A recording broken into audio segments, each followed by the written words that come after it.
In a world where money is everything and life means nothing, a drug gang stalks the streets of Chicago. They are heavily armed, well-funded, and have dangerous international contacts. It will take every weapon in the FBI's arsenal to stop a deadly threat known as the El Rukns.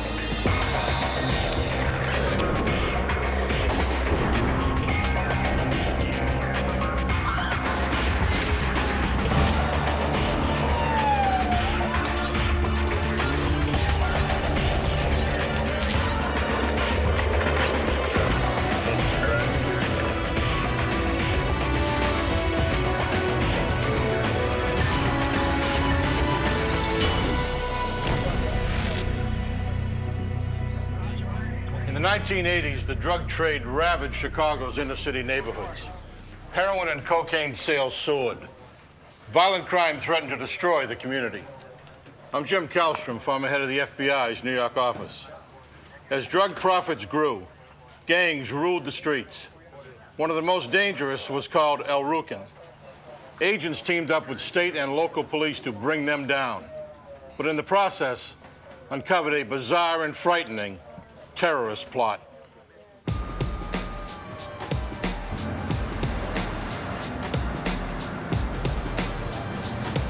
Chicago, Illinois. In the early 1980s, it is one of the deadliest major cities in America. Powerful drug gangs have transformed the South Side from a neighborhood into a war zone. To combat the rising tide of violence, the FBI forms the Organized Crime Drug Enforcement Task Force. In Chicago, their prime target is a vicious gang known as the El Rukns. John Podliska is an assistant U.S. attorney in Chicago. The business of the El Rukns was to traffic in narcotics, cocaine and heroin, and to control a vast area on the south side of Chicago for purposes of selling and distributing those narcotics. They would exact tribute from other people who would want to sell in that area, and they had a reputation, and a well-deserved reputation, for being one of, if not the most successful and the most violent criminal drug-dealing organizations in the Chicago area. In the spring of 1985, several members split from the gang. They try to move in on El Rukn territory. Revenge is swift and deadly.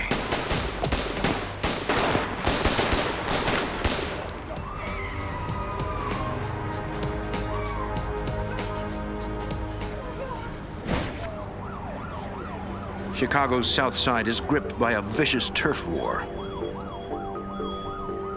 As the murder rate climbs, the FBI seems powerless to stop the violence.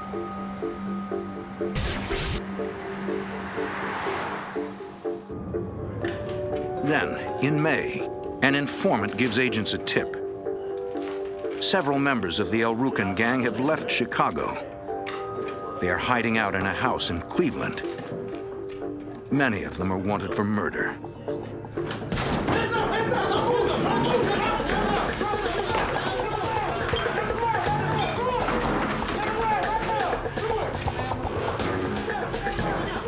FBI agents and Cleveland police raid the house and arrest several suspects. One of them is a man named Anthony Sumner. Sumner is a former El Rukn general, which makes him potentially useful. If investigators can turn him, they can get intelligence on the secret of El Rukns.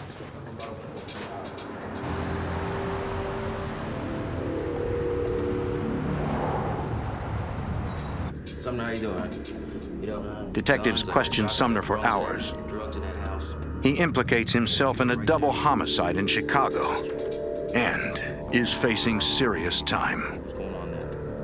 Authorities offer to reduce charges, but only if Sumner tells them everything he knows about the El Rukns. Finally, the former El Rukn general agrees to cooperate. As Sumner talks to authorities, a terrifying picture emerges. The El Rukn gang has hundreds of members, They're heavily armed, they're well organized, and they're growing. That's nuts. The entire organization is run by Jeff Fort, a kingpin known for his efficiency and his brutality. That's Jeff Ford. He was at the top controlling the entire organization. Directly below him were 21 generals, and he preserved his power that way. If anyone tried to seize power from him, from amongst those 21 generals, there were 20 other people who would be in a position to let him know that, and he could retaliate.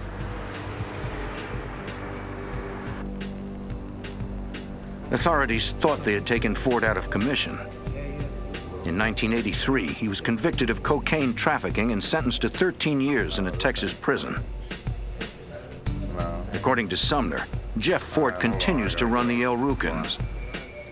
He uses the prison payphones to contact his gang in Chicago. He's running the organization. Sumner's statement is a major break in the El Rukn case, according to Assistant U.S. Attorney Patrick Deedy. He was the first person to actually confirm what the authorities had thought for a long time, which was that Jeff Fort, who was currently in penitentiary in Texas, was regularly talking on the telephone to members of the El Rukns in Chicago and coordinating or directing activities of the organization. The El Rukns run their operation out of a converted movie theater on the south side of Chicago. It had been fortified by the El Rukns and was essentially a fortified fortress. He had people at the headquarters of the El Rukns who were required to sit by that phone 24 hours a day. There was always someone at the phone so that when he called, he could give his instructions, directions, and orders as to what he wanted done with his organization. For the task force, Jeff Fort's telephone conversations are an opportunity to learn more about the organization. Yes, Imam. No one questioned what he said and what he wanted done. There was absolutely no debate, discussion, objection to anything that he was saying.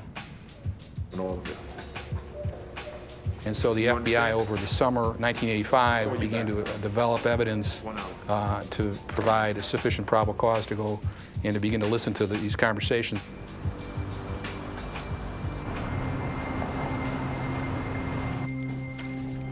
Agents activate a 24-hour wiretap to record the kingpin's phone calls.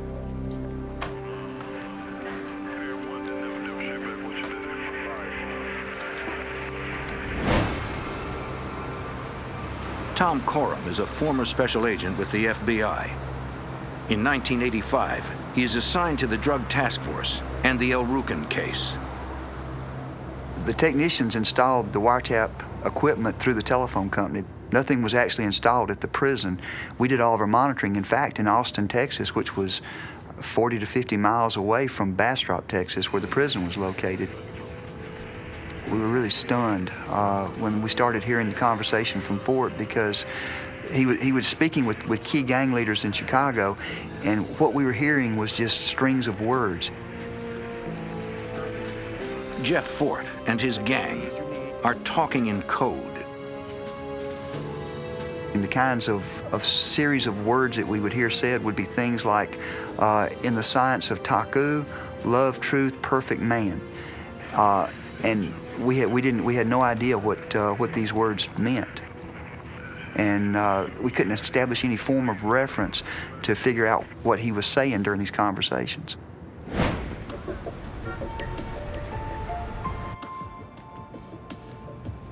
Agents believe that Fort and the El Rukns are discussing drug deals.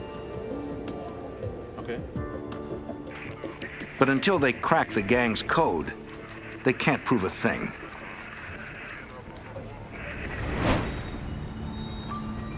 One of the Chicago police officers came up with really a very good idea.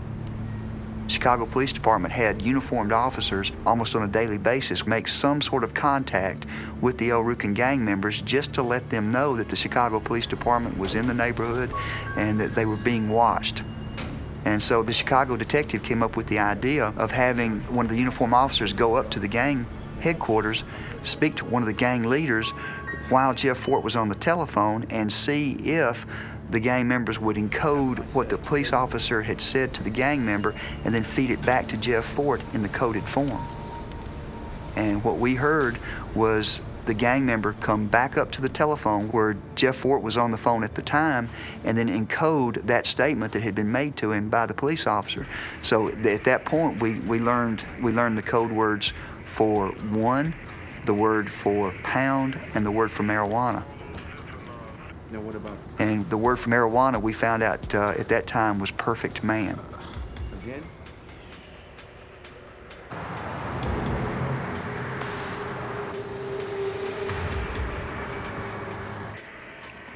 Breaking the El Rukn code is slow, painstaking work. After 2 months, agents only know a fraction of the gang's business.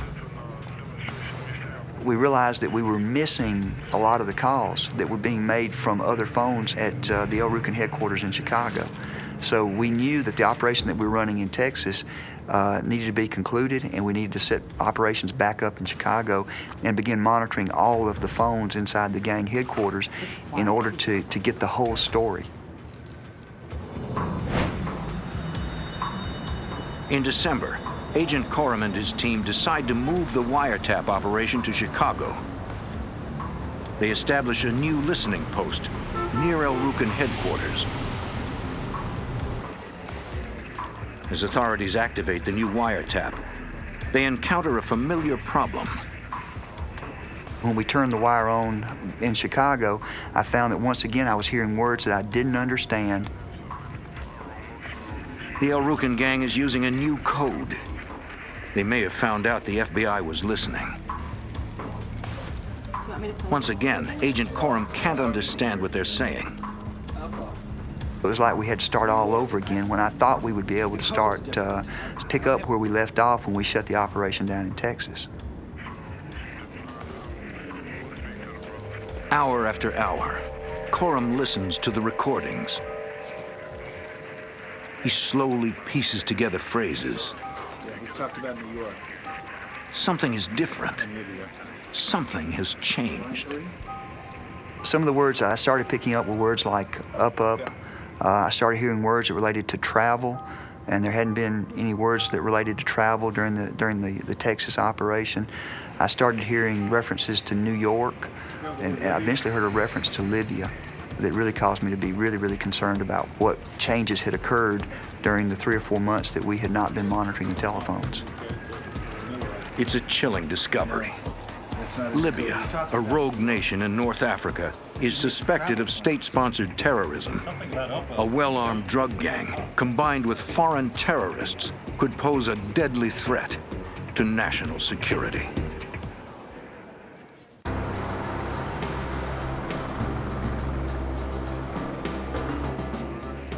In Chicago, an FBI wiretap reveals that Jeff Fort continues to run the El Rukn gang from prison. Bring it all back to me. Although the gang talks in code, authorities learn they are discussing Libya, a country suspected of terrorism. Investigators of the Chicago Drug Task Force spend hours listening to the recorded conversations. To Special Agent Tom Coram, it doesn't make sense. Why is a Chicago drug gang talking about Libya?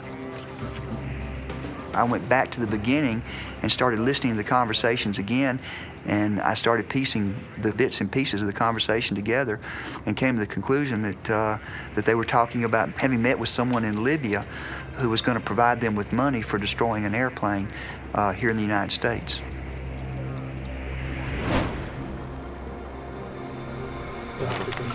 Coram alerts the U.S. Attorney's Office. The drug investigation has uncovered a potential terrorist plot.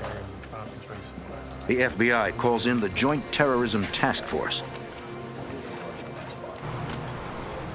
Special Agent Ned Hamara is assigned to the Terrorism Task Force in Chicago.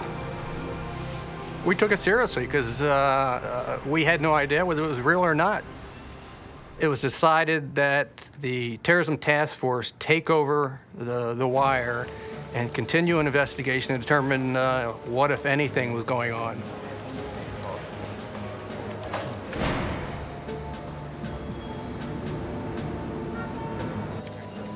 What we have is 3 The drug task force offered their agents to help with overhearing the wire talk and recorded conversations. If authorities hope to unravel El Rukn's plans, they need to decipher the new code quickly and completely. This is the conversation. At that time, we took our surveillance teams and put them to work. Fred Wheat is a lieutenant with the Chicago Police Department. His specialty is surveillance. In 1985, Wheat is assigned to the FBI's terrorism task force.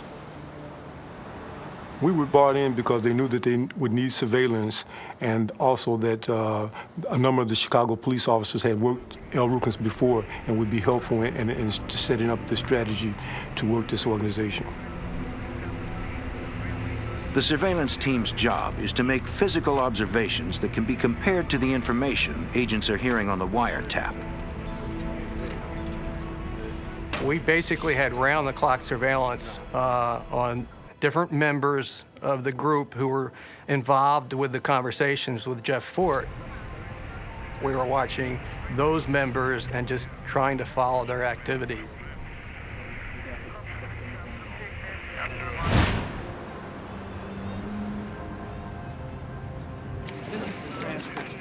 On one instance, one of the gang members reads a newspaper article to Jeff Fort and substitute the code word for the actual newsprint.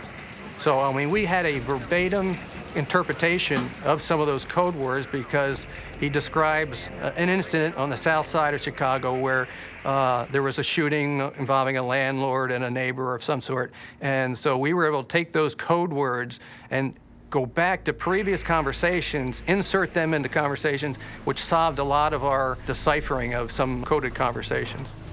Okay. That's it. Slowly, agents crack the new code. Ron Reddy is a special agent with the FBI's Chicago field office. The calls that are being intercepted at the El Rukn headquarters basically concern two areas. They concern the El Rukn's normal business of engaging in drug transactions, as well as what we are beginning to realize is a plot between the El Rukns and the government of Libya. How'd it go? Knowing the violent history of this particular organization, we were afraid that the El Rukns were going to commit an act of terrorism in the United States in order to obtain money from the Libyan government. From the wiretap, authorities learned that several members of the El Rukn gang recently traveled to Libya. As agents continue to monitor the gang's conversations, the situation with Libya deteriorates. On April 2nd, 1986, a bomb detonates aboard TWA Flight 840 between Rome and Athens. 4 Americans are killed. 9 are injured.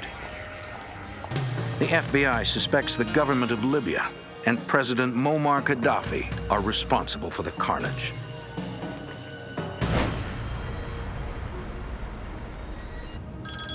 On April 4th of 1986, there was a series of conversations between Jeff Fort and a general in the El Rukn organization known as Melvin Mays. And they discussed this explosion on this flight between Rome and Greece. And Mays, at one point in the conversation, indicates that their group would be able to do something like that within 30 to 50 days. Yeah. It is a terrifying prospect. I want you to take a video. Via the decoded wiretap, the task force listens in on Fort's plans. The gang leader wants 2 of his generals, Leon McAnderson and Rico Cranshaw, to make another trip to Libya. Fort was really concerned about how are we going to convince the Libyans, that we're an organization that can do something for them. One of the things that we were able to determine, he talked about getting newspaper clippings to take back over there to show the Libyans that this is what we've been doing, this is what we can do. Violent things that happen that the El Rukns are responsible for.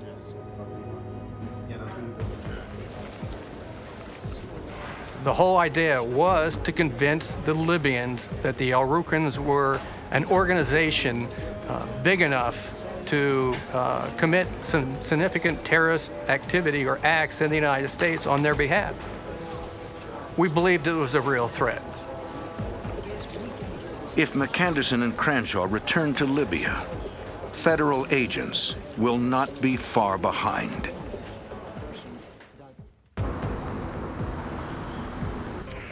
In Chicago, FBI agents and police wiretap the El Rukn gang.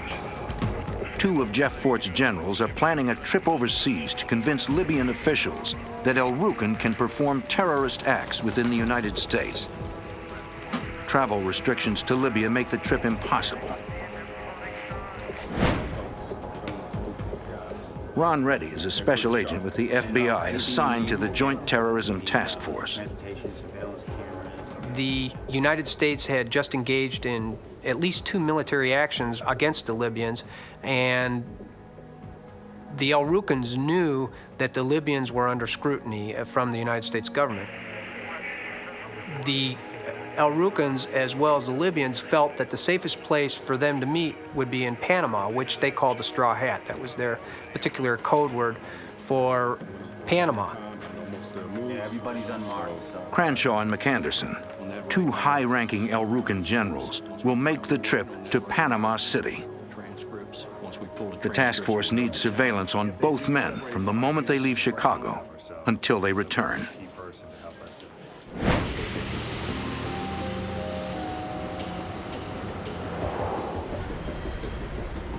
On May 3rd, Cranshaw and McAnderson leave El Rukn headquarters. A surveillance team is not far behind.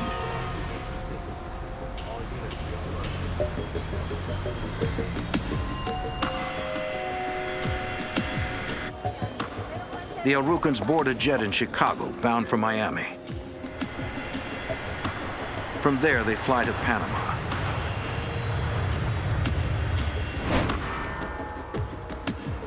In Panama, Cranshaw and McAnderson are seen entering the Libyan embassy, presumably to meet with government officials. And on May 10th, the two El Rukns return to the United States. We knew when they were coming back, and we worked with our colleagues at U.S. Customs and asked them to do a search of these individuals when they arrived in Miami. They found a document in Rico Crenshaw's luggage, which they photographed. Cranshaw and McAnderson were not aware that this was happening, but the document was in Crenshaw's handwriting. Basically, they had written a letter that said that they had 5-man cells in cities throughout the United States and that they were interested in trying to destabilize the government.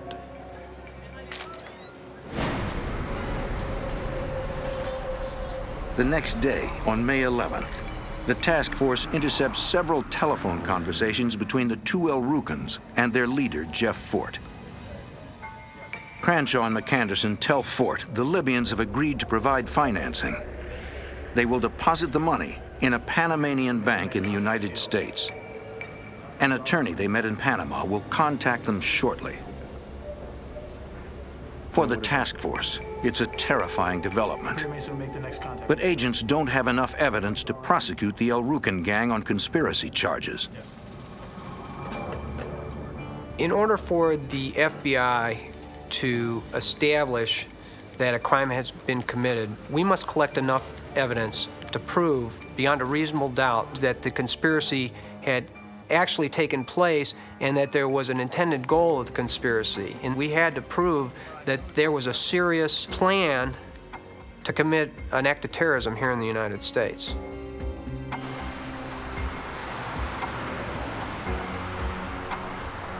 Agents continue to listen to the wiretap, hoping to learn more.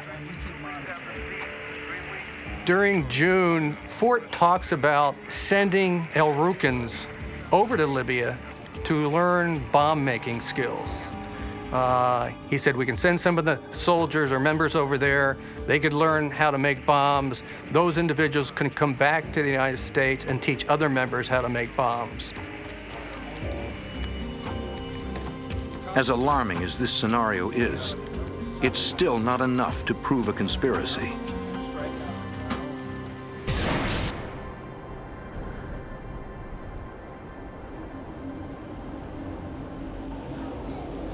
Weeks go by. The money from the Libyans never shows up. Fort panics. He will do anything to make the deal. In late June, early July, Fort became, well, he just saw that the money was not going to be coming from the Libyans and that he had to do something, or the El Rukns had to do something to show the Libyans, that they were somebody to respect.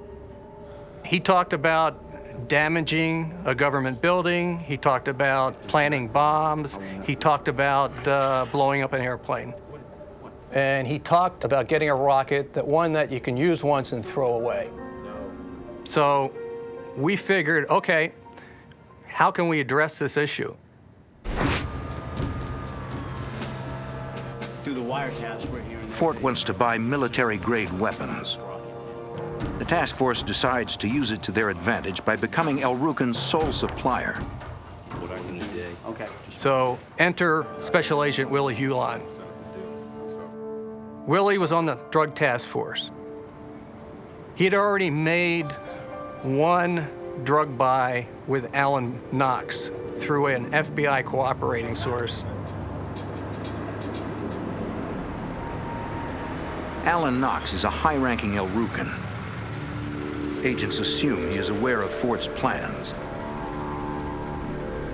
So we figured that we'd set up another drug buy with Alan Knox, and at which point Special Agent Hulon could introduce the idea that he had a weapons contact and so on, and that they might be able to supply the El Rukns or somebody else with weapons or any military equipment.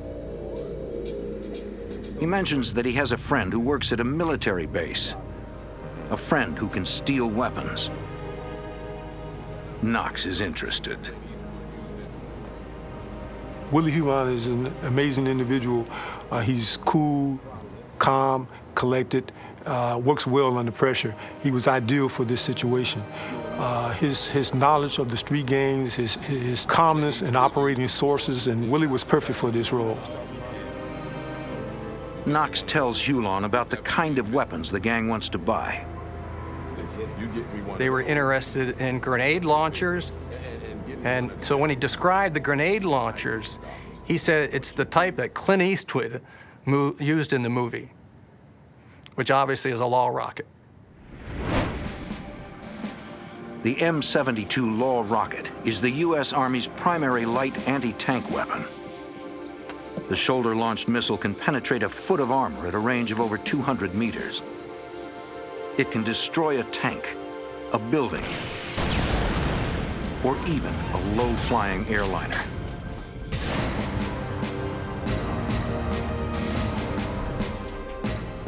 Agents cannot allow El Rukn to obtain such a deadly weapon on the open market. But the development does offer unique opportunities. We decided that why not we supply, or the FBI supply, the El Rukns with a rocket.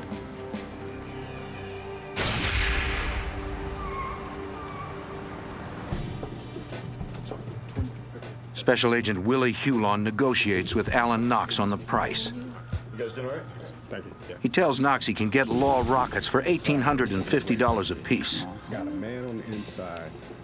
Obviously, we weren't going to sell these guys a law rocket that they could use or would even work. But that being said, we wanted to sell them a device that looked like a real law rocket and on a cursory inspection would appear to them to be a real law rocket. And they will buy for that $2,200. The ATF, the Bureau of Alcohol, Tobacco, and Firearms, constructs a dummy law rocket. Although it looks like the real thing, it does not contain an explosive charge. The ATF also installs a radio transmitter so agents can track the device from a distance.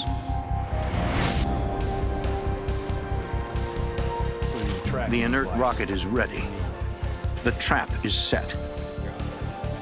On July 29th, the task force launches the operation. Take out an aircraft.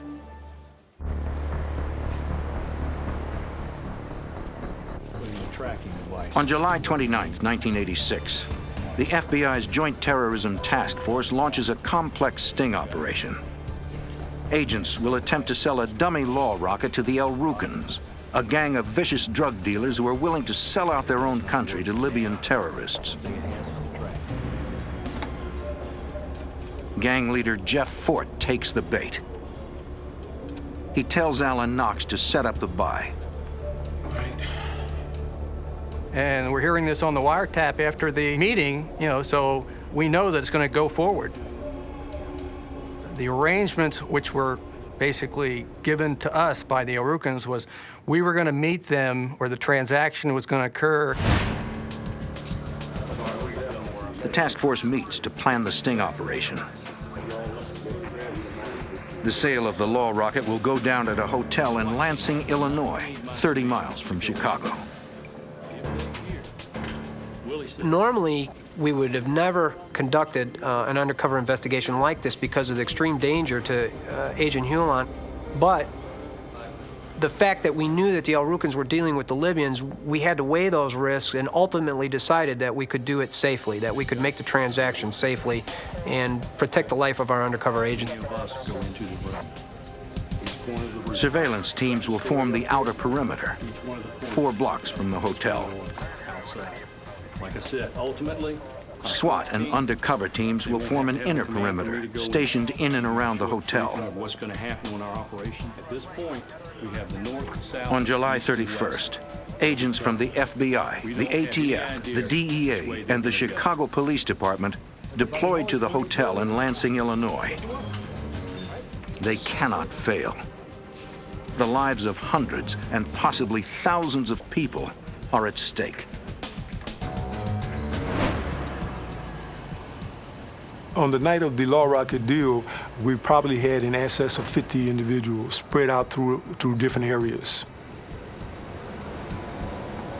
Surveillance teams assigned to the outer perimeter get into position.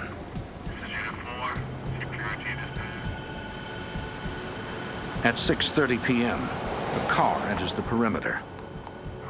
There are 2 men inside. Agents are unable to identify either one of them.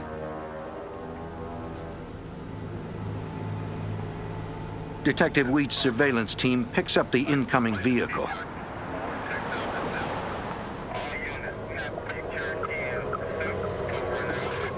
He follows it to a gas station nearby.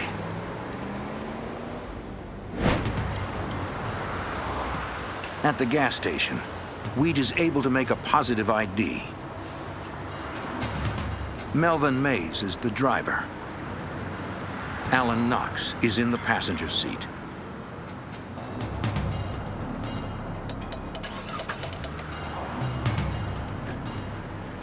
Moments after Melvin had departed the gas station, we saw him go in toward the inner perimeter. We passed on the plate number of the vehicle, the color of the vehicle, the make of the vehicle, all pertinent information that would help us keep this vehicle under surveillance. At the hotel, task force members get into position.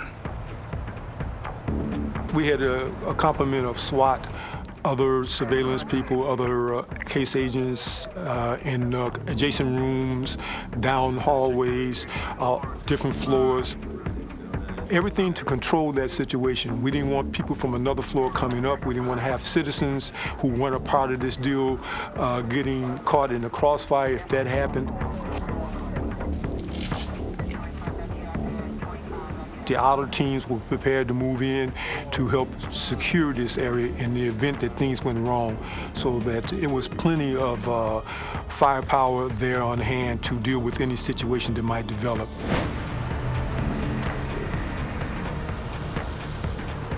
Mays and Knox arrive at the hotel within minutes. The sale is about to go down. The task force is ready. They know the El Rukns are willing to do whatever it takes to fulfill Jeff Fort's orders and make the buy.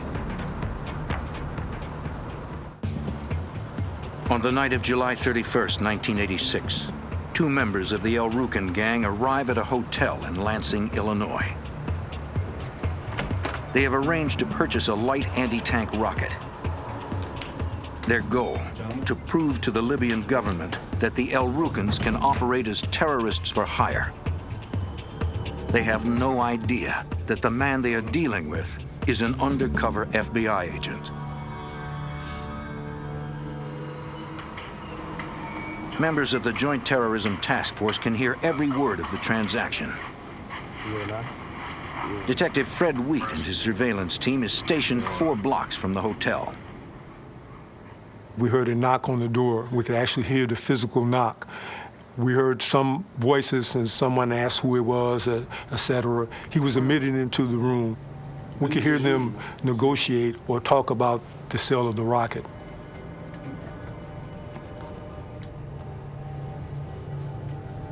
To launch, a little something extra I threw in. You can't see the rocket launcher. Where's it at? It's on the photo. You know I don't do business like that. Where's the cash? It's close. You get your launcher when I get my cash.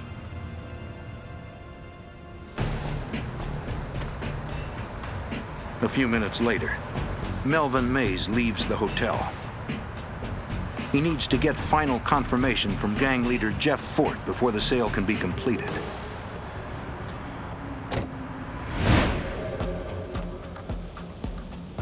Mays returns to El Rukn headquarters to wait for Fort's call.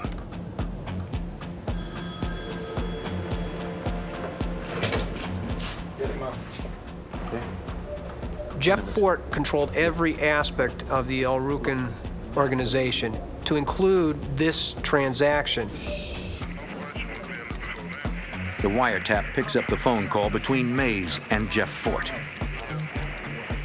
Fort seems leery about the buy. He's worried that it's a setup. Fort instructs Mays to bring a young gang member back with him. They should arrive at the hotel in separate cars. If the buy is a setup, Jeff Fort would rather sacrifice a low-level gang member than risk one of his generals. In other words, Fort did not want any contact or any trading of money between the undercover agents who he suspected and his generals. Fort orders him to deliver the money to the hotel and then pick up the law rocket.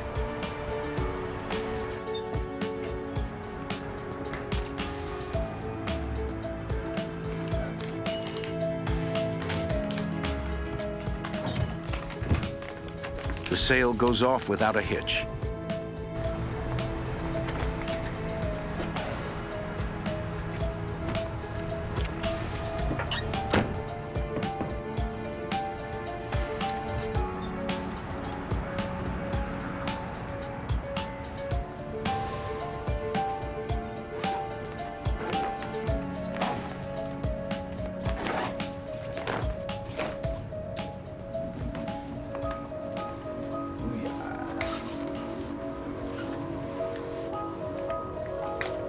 What you think?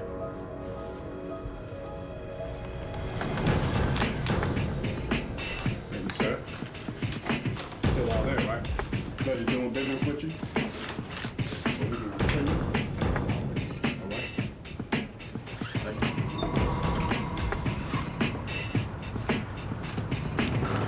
The El Rukns have no idea that the law rocket is a dummy.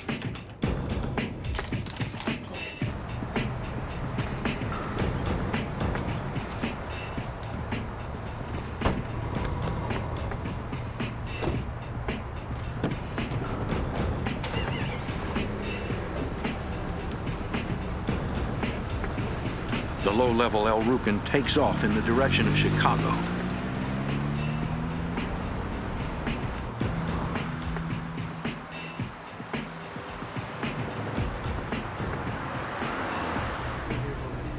Surveillance units follow him onto the Dan Ryan Expressway.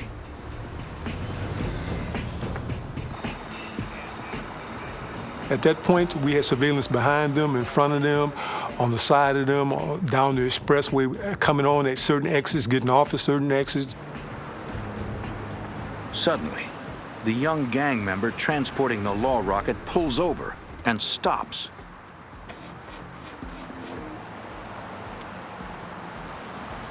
Seconds later, another vehicle pulls alongside him. It's Melvin Mays. What are you doing? Stop. As it turns out, the gang member's car has broken down. The law rocket is transferred to Mays' car. Get back in your car. We would not have known that it changed from one vehicle to the other or one person to the other unless we had a physical eye on that transaction.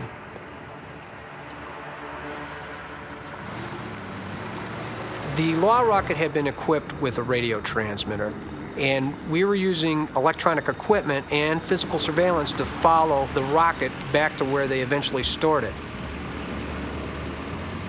Mays drives to an apartment building on South Kenwood Avenue, a few miles from El Rukn headquarters. The gang members refer to this building as the Armory. Then our job really began because at that point we were 24/7 on that location because we had to make sure that that law rocket was not moved.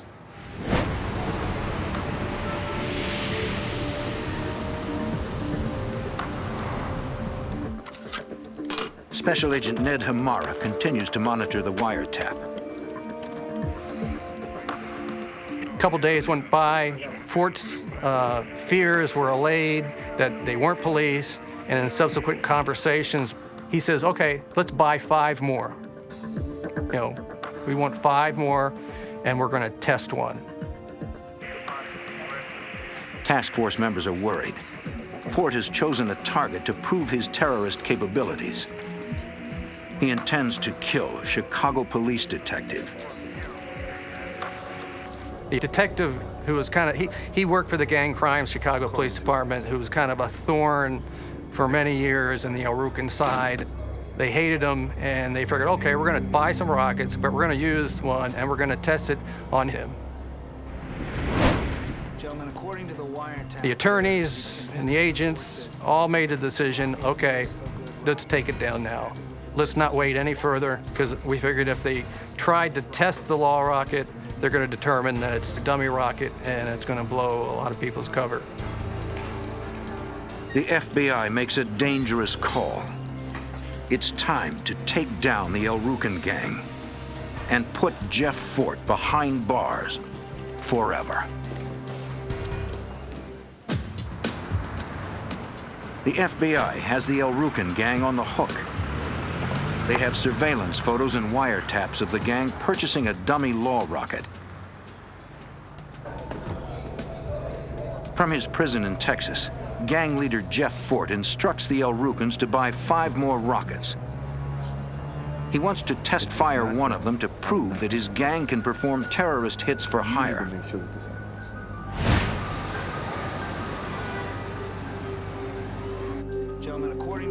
We had to prevent the El Rukns from actually doing something to try to impress the Libyans.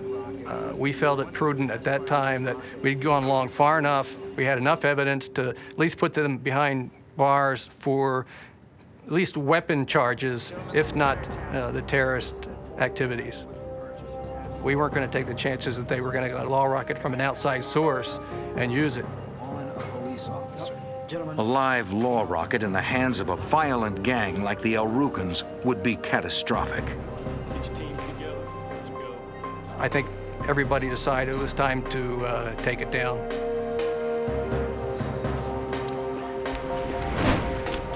On the morning of August 5th, the task force launches simultaneous raids on El Rukn headquarters and on the apartment building they call the Armory.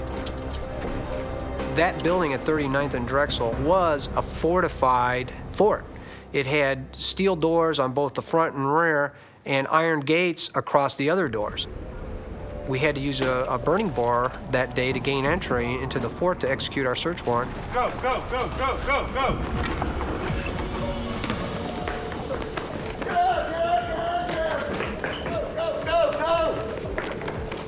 We went from surveillance officers to search and control officers.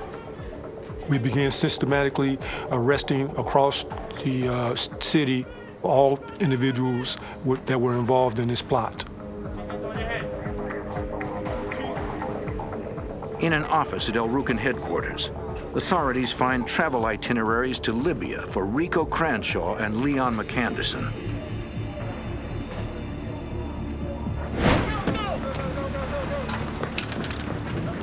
A second arrest team raids the apartment building on South Kenwood Avenue.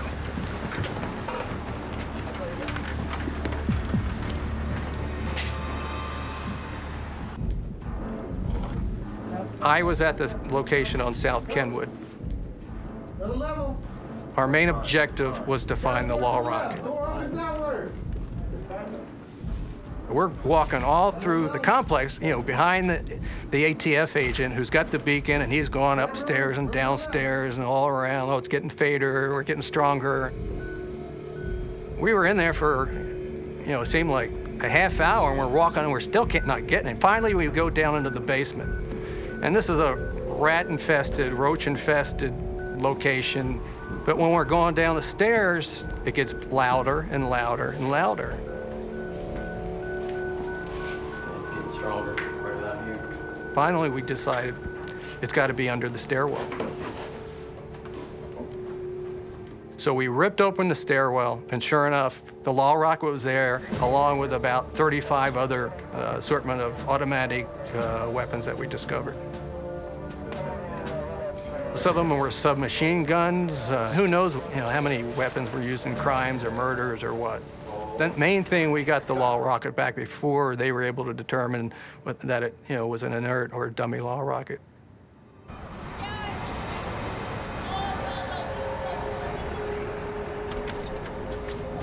Hands up, hands up, hands up, hands up! McAnderson and Cranshaw are arrested without incident.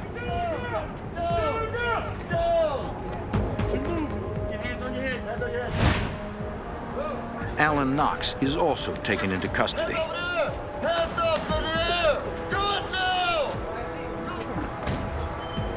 Melvin Mays is nowhere to be found. On October 30th, 1986, Jeff Fort, Alan Knox, Rico Cranshaw, and Leon McAnderson are indicted on charges of conspiracy, possession of weapons, and use of interstate facilities to carry on unlawful activities. Melvin Mays, who is still a fugitive, is placed on the FBI's 10 most wanted list. In 1987, McAnderson and Cranshaw are convicted and sentenced to more than 50 years in prison. Melvin Mays eludes authorities for nearly 9 years. In 1995, he is arrested and convicted and sentenced to 3 life terms in prison. Jeff Fort, who is already incarcerated, is sentenced to spend an additional 80 years in prison. This was the first instance in the United States history that American citizens had been convicted for attempting to commit a terrorist act for a foreign government.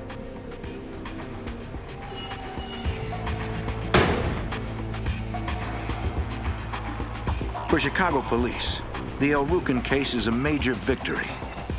A dangerous street gang has been destroyed. For the FBI, the El Rukn case is a battle won in the ongoing war against terrorism.